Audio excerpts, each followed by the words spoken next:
Bonjour à toutes et à tous et bienvenue sur la chaîne Ingénieur IA. Je suis Zachary Souga et sur cette chaîne en fait on parle de l'intelligence artificielle et en fait je vous montre mon parcours en fait comment je m'y prends pour devenir ingénieur en IA. Donc je vais un tout petit peu agrandir pour que vous puissiez lire. Donc pour le moment, donc sur la chaîne en fait vous avez une playlist sur Python. Donc on va apprendre le langage Python. J'agrandis à nouveau. Donc, le parcours, c'est on fait du Python. Et après, on va voir tout ce qui est Git, GitHub. Donc, simplement, c'est un système de contrôle de version. On va voir également les structures de données et les algorithmes, du SQL, le langage SQL, des mathématiques incontournables en intelligence artificielle. On va voir comment préparer et visualiser les données. Donc, la préparation des données se fait avec Panda et Matplotlib. Et pour la visualisation, c'est avec... la préparation se fait avec Panda et NumPy et la visualisation se fait avec Matplotlib. Pour du machine learning, on va utiliser principalement du scikit-learn et pour du deep learning, on va utiliser PyTorch. Alors, pour mettre à disposition nos modèles, pour que d'autres personnes puissent interagir avec ces modèles-là, on va étudier en fait l'un de ces frameworks-là. Donc, on a soit Streamlit ou Flask ou Django. Par la suite, pour empaqueter tout ça, on va utiliser Docker. Et à partir de là, on va commencer à postuler pour des postes juniors ingénieurs en intelligence artificielle. Si c'est quelque chose qui vous intéresse, vous vous abonnez et on fait le parcours ensemble. Dans cette vidéo, nous allons parler de l'opérateur d'affectation augmentée. Alors, de quoi s'agit-il? Il s'agit d'un type d'opérateur qui combine une opération mathématique ou logique avec une affectation. Au lieu d'écrire une opération séparément de l'affectation, l'opérateur d'affectation augmentée permet de faire les deux en une seule étape. Par exemple, supposons que nous avons la variable x. Dès le départ, notre variable, en fait, on va l'affecter 5. Ce qu'on compte faire, en fait, c'est d'augmenter. Là, notre variable vaut 5 maintenant. On veut incrémenter notre variable à nouveau de 5. Donc, on peut faire ceci. X égale à x plus 5.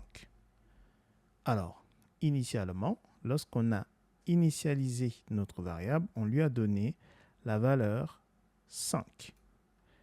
Par la suite, donc, on a réutilisé x ici et on l'a augmenté, on l'a rajouté 5. Donc 5, parce qu'on lui a donné 5 ici, donc 5 plus 5, maintenant x vaut 10. Très bien. On utilise l'opérateur d'affectation augmentée comme suivant. Ça va être plus égal. Alors, regardez. Avant, on va afficher x. Print x.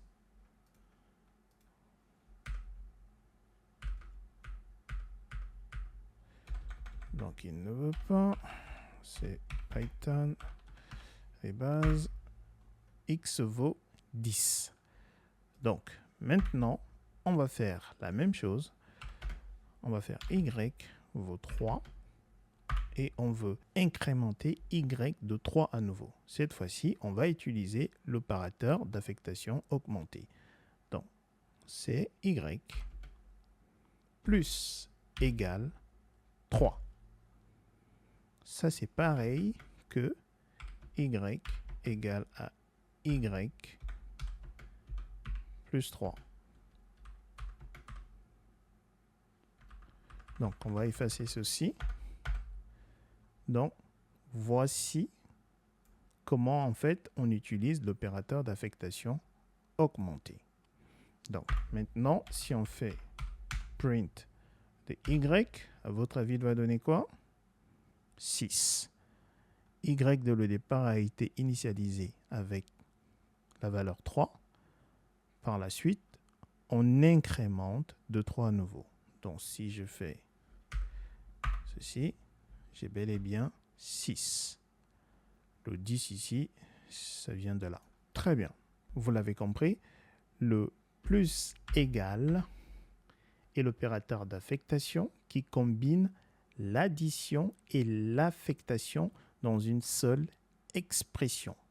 On a vu en fait la différence entre c'est quoi une expression et une instruction dans la vidéo précédente. Très bien. En fait, vous pouvez par ailleurs faire ceci. Moins égal, multiplier égal, etc., etc. Donc, on va le faire.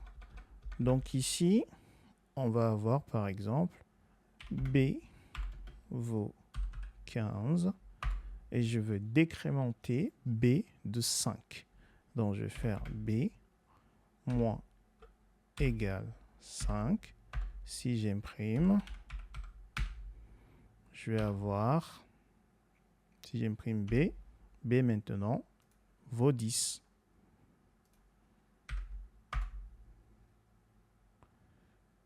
Où est ma réponse? Ah oui. Alors, qu'est-ce qui s'est passé là? Vous voyez ici, il m'a affiché B.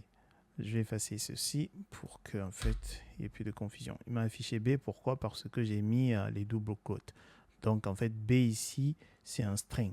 C'est pas, ça, c'est une chaîne de caractères, c'est pas ma variable B. Donc, il faut que j'enlève ceci. Voilà. Donc là, c'est bon. Je peux exécuter à nouveau. Voilà. B vaut 10. Donc, je vous disais que on peut également faire ceci. Multiplication.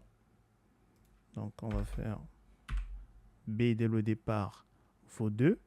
Donc, c'est B fois 2 fois 5. Ce qui va nous donner, allez, on va changer pour que ça nous donne autre chose. Ce qui va nous donner 15. Si on exécute, on a bel et bien 15. On peut par exemple dire B vaut 20. Et cette fois-ci, on va diviser par 4. Donc on utilise notre barre oblique égale 4. Donc ça veut dire B vaut 20 et on veut 20 divisé par 4. Donc si on affiche B, on aura 5 cette fois-ci. Voilà, on a bel et bien 5. On peut utiliser le modulo. Hein. Vous pouvez utiliser tout ce qu'on a vu en fait, les opérateurs mathématiques. Le modulo, vous pouvez utiliser, on a vu également double étoile. Voilà, si vous voulez utiliser celui-là, ça veut dire quoi? B vaut 2 et je veux la puissance de 2. Allez, on va changer. On va dire, on a 4 et je veux du coup 4 à la puissance 2. Et à votre avis, ça donne quoi? 16. Voilà. Donc, vous pouvez également utiliser double oblique. Voilà ce que je voulais partager avec vous dans cette vidéo. Nous nous retrouvons dans la prochaine vidéo. Et n'oubliez pas, comme d'habitude, pratiquez, pratiquez, pratiquez, pratiquez. Peace.